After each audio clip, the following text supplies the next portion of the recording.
नमस्कार।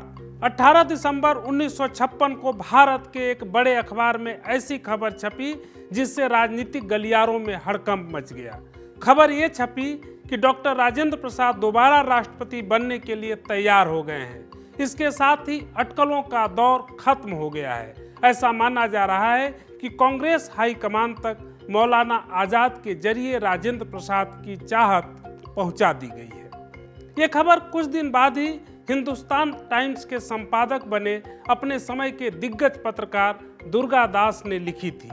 ये खबर मानो दिल्ली के लुटियन जोन पर एक बम की तरह गिरी, खासकर उन लोगों पर जो सोचते थे कि 1957 के चुनाव में राजेंद्र प्रसाद नहीं बल्कि उपराष्ट्रपति डॉक्टर सर्वपल्ली राधाकृष्णन को ही प्रमोट करके राष्ट्रपति बना दिया जाएगा। ऐसा सोचने वालों में खुद प्रधानमंत्री जवाहरलाल नेहरू भी शामिल थे।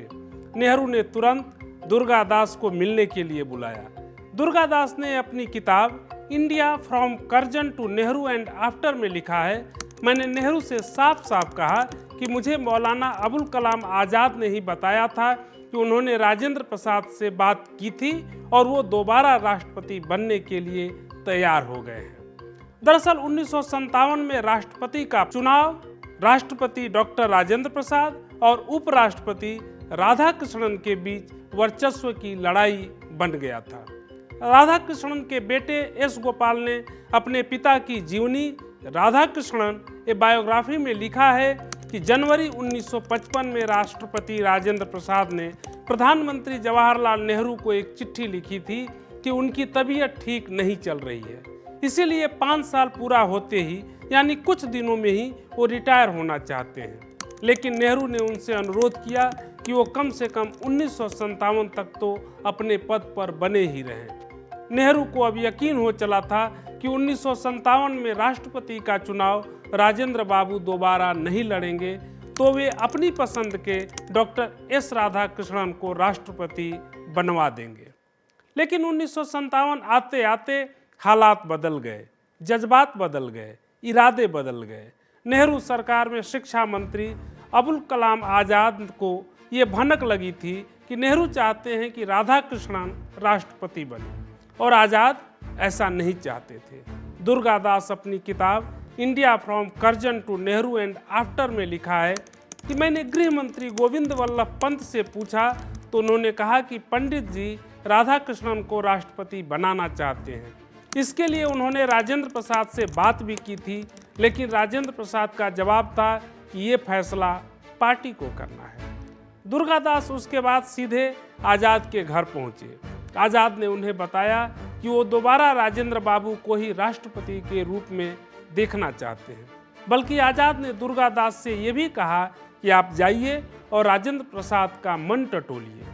दुर्गा दास ने जब राजेंद्र प्रसाद से पूछा कि क्या वो दोबारा राष्ट्रपति बनना चाहते हैं, तो उनका जवाब था कि वो हाई कमान की इच्छा के हिसाब से ही काम करेंगे। इस तरह राजेंद्र प्रसाद ने गेंद कांग्रेस और प्रधानमंत्री नेहरू की तरफ उछाल दी। दुर्गा दास ने ये बात मौलाना आज़ाद को बता दी। अपनी किताब India from Curzon to Nehru and after में दुर्गा दास ने लिखा, कुछ दिनों में ही मौलाना आज़ाद ने राजेंद्र प्रसाद से मुलाकात की। राष्ट्रपति भवन के मुगल गार्डन में घूमते हुए मौलाना आज़ाद ने राजेंद्र बाबू से दूसरे टर्म के लिए सहमति ले ली। राजेंद्र प्रसाद से मौलाना आज़ाद ने बगैर नेहरू से बात किए ही वो मुलाकात की थी। इन सारी बातों से अनजान नेहरू ने राष्ट्रपति चुनाव के बारे में 23 मार्च 1957 को राजेंद्र प्रसाद से पहली बार बात की। लेकिन नेहरू से मुलाकात में राजेंद्र प्रसाद ने कोई कमेंट नहीं किया। उसी बीच राजेंद्र प्रसाद को दोबारा राष्ट्रपति बनाने के लिए एक हस्ताक्षर अभियान शुरू हो गया था कांग्रेस के भीतर। सबसे बड़ी बात यह थी कि पूरा कांग्रेस संसदीय बोर्ड राजेंद्र प्रसाद के पक्ष में था। विरोध में केवल 2 ही नेता थे, एक जवाहरलाल नेहरू, दूसरे मोरारजी देसाई। दुर्गा दास अपनी किताब में लिखते हैं कि जब नेहरू ने दक्षिण भारत के 4 राज्यों के मुख्यमंत्रियों की एक प्राइवेट बैठक की तो और बात बिगड़ गई। उस बैठक में अनौपचारिक रूप से राधाकृष्णन का समर्थन करने के लिए नेहरू ने कहा। नेहरू ने दलील रखी कि जब उत्तर भारत से एक राष्ट्रपति ने 5 साल का कार्यकाल पूरा कर लिया है तो दूसरा राष्ट्रपति दक्षिण भारत से होना चाहिए। लेकिन उन मुख्यमंत्रियों ने राधाकृष्णन में दिलचस्पी नहीं दिखाई और प्रधानमंत्री नेहरू से यह साफ कह दिया कि उन्हें राजेंद्र बाबू के फिर से राष्ट्रपति बनाए जाने में कोई दिक्कत नहीं है। आखिर में मन मारकर नेहरू को राजेंद्र प्रसाद का ही समर्थन करना पड़ा। आखिर ऐसा क्या था कि नेहरू राजेंद्र प्रसाद को फिर से राष्ट्रपति पद पर नहीं देखना चाहते थे और उसका क्या राष्ट्रीय स्वयंसेवक संघ से कोई कनेक्शन था? ये हम आपको आगे बताएंगे, लेकिन पहले राधाकृष्णन की कहानी। नेहरू ने राधाकृष्णन को चिट्ठी लिखकर माफ़ी मांगी और विनती की कि वो दोबारा उपराष्ट्रपति का पद संभाल लें। इस पूरे घटनाक्रम से राधाकृष्णन बुरी तरह खिन्न हो चुके थे।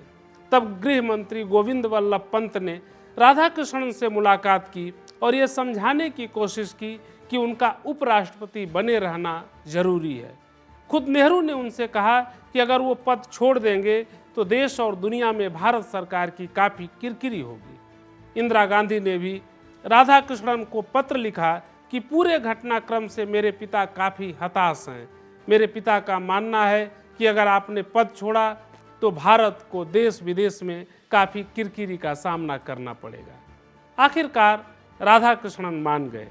नेहरू ने उनके सम्मान में उपराष्ट्रपति के पद को प्रोटोकॉल के हिसाब से ऊपर कर दिया। तब तक सबसे ऊपर राष्ट्रपति, फिर प्रधानमंत्री और उसके बाद उपराष्ट्रपति का पद होता था। लेकिन अब राष्ट्रपति के बाद उपराष्ट्रपति संवैधानिक प्रोटोकॉल में नंबर 2 का पद हो गया। राधाकृष्णन और राजेंद्र प्रसाद दोनों ही आज़ादी के आंदोलन की उपज थे। हालांकि राधाकृष्णन कभी राजेंद्र बाबू की तरह स्वतंत्रता संग्राम के सक्रिय कार्यकर्ता नहीं रहे। उनका जन्म चेन्नई से 90 किलोमीटर दूर तिरुतन्नी में हुआ था। ब्राह्मण परिवार में जन्मे राधाकृष्णन के पिता वीर सामैया तहसीलदार थे। जनक राज जय अपनी किताब प्रेसिडेंट्स ऑफ इंडिया 1950-2003 में लिखा है कि कट्टर हिंदू रीति रिवाजों का पालन करने वाला ये परिवार मूल रूप से सर्वपल्ली नाम के गांव से आता था, जिसके कारण उनका सर्वपल्ली राधाकृष्णन नाम पड़ा। राधाकृष्णन पढ़ने लिखने में इतने मेधावी थे कि सिर्फ 20 साल की उम्र में उन्होंने एथिक्स ऑफ वेदांत पर अपनी थीसिस लिख ली थी और 21 साल की उम्र में मद्रास प्रेसिडेंसी कॉलेज में दर्शन शास्त्र के जूनियर लेक्चरर हो गए। कालांतर में वो आंध्र प्रदेश यूनिवर्सिटी और बनारस हिंदू यूनिवर्सिटी के कुलपति रहे। उनकी विद्वत्ता का लोहा दुनिया ने माना और भारत ने उस सम्मान में उनके जन्मदिन 5 सितंबर को शिक्षक दिवस के रूप में मनाना शुरू कर दिया। दूसरी तरफ वर्चस्व की लड़ाई जिस राजेंद्र प्रसाद से हुई, उनकी पहचान भी एक मेधावी छात्र की थी। कोलकाता यूनिवर्सिटी से राजेंद्र प्रसाद ने बीए में इम्तहान फर्स्ट क्लास से पास किया।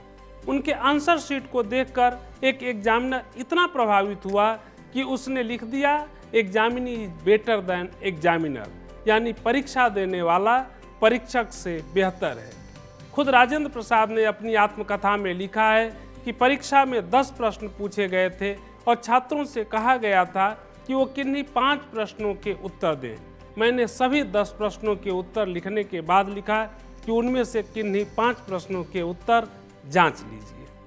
चाहे राजेंद्र प्रसाद हों चाहे राधाकृष्णन हों, दोनों के विचारों, सिद्धांतों और राजनीतिक कूटनीतिक कौशल का इम्तहान बाद में हुआ। जुलाई 1949 में डॉक्टर राधाकृष्णन को राजदूत बनाकर मॉस्को भेजा गया। उस समय सोवियत संघ के राष्ट्रपति जोसेफ स्टालिन थे।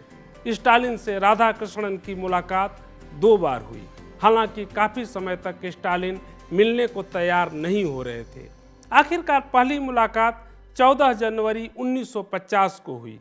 तब डॉक्टर राधाकृष्णन ने स्टालिन से कहा, हमारे देश में एक राजा था जो बड़ा अत्याचारी और क्रूर था।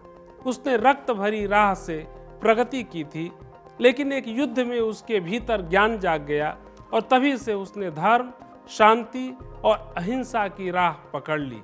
आप भी अब उसी रास्ते पर क्यों नहीं आ जाते? राधाकृष्णन की इस बात को सुनकर स्टालिन चुप रह गए। राधाकृष्णन जब चले गए तो स्टालिन ने अपने दुभाषिए से कहा, ये आदमी एक संकीर्ण देशभक्त नहीं है, बल्कि ये सिर्फ मानवता का भक्त है। यह कारण नहीं है कि जब राधा कृष्णन को राजदूत बनाकर मॉस्को भेजा गया तो कम्युनिस्ट भी खुश हुए और हिंदू राष्ट्रवादी भी।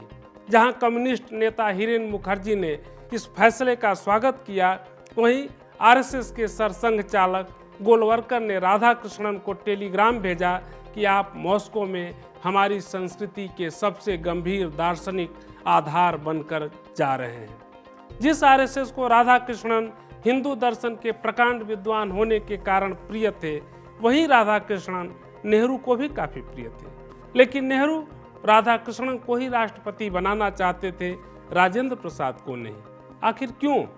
दुर्गादास अपनी किताब India from Curzon to Nehru and after में लिखा है कि एक सुबह पंत के यहाँ वो चाय पी रहे थे तो पंत ने एक धमाकेदार खुलासा किया। पंत ने कहा कि प्रधानमंत्री नेहरू के कुछ दरबारियों ने उनके दिमाग में ये जहर भर दिया है कि राजेंद्र प्रसाद आरएसएस और जनसंघ के साथ मिलकर नेहरू की तख्ता पलट कर सकते हैं।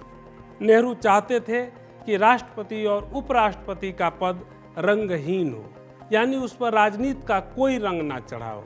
इसीलिए जब राजेंद्र प्रसाद ने 1952 में बनारस में जाकर पंडों का पैर धोया था तो इसका नेहरू ने खुला विरोध किया था कि ये राष्ट्रपति की गरिमा और मर्यादा के प्रतिकूल है। बल्कि डॉक्टर राम मनोहर लोहिया जैसे समाजवादी ने तो इसको एक अश्लील घटना तक कह दिया था।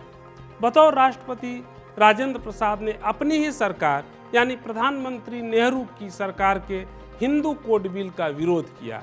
वाल्मीकि चौधरी अपनी किताब president and the Indian constitution में राजेंद्र प्रसाद की डायरी के हवाले से लिखा है कि हिंदू कोड बिल पर राष्ट्रपति के विरोध को देखते हुए प्रधानमंत्री जवाहरलाल नेहरू ने जाकर राजेंद्र बाबू से मुलाकात की थी और उनकी शंकाओं का समाधान करना चाहा था। तब राजेंद्र प्रसाद ने कहा कि प्रधानमंत्री जी, व्यक्तिगत तौर पर मैं इस बिल के उतने ही विरोध में हूं जितना आप समर्थन में हैं। विचित्रमणि राठौर, एनडीटीवी, नई दिल्ली।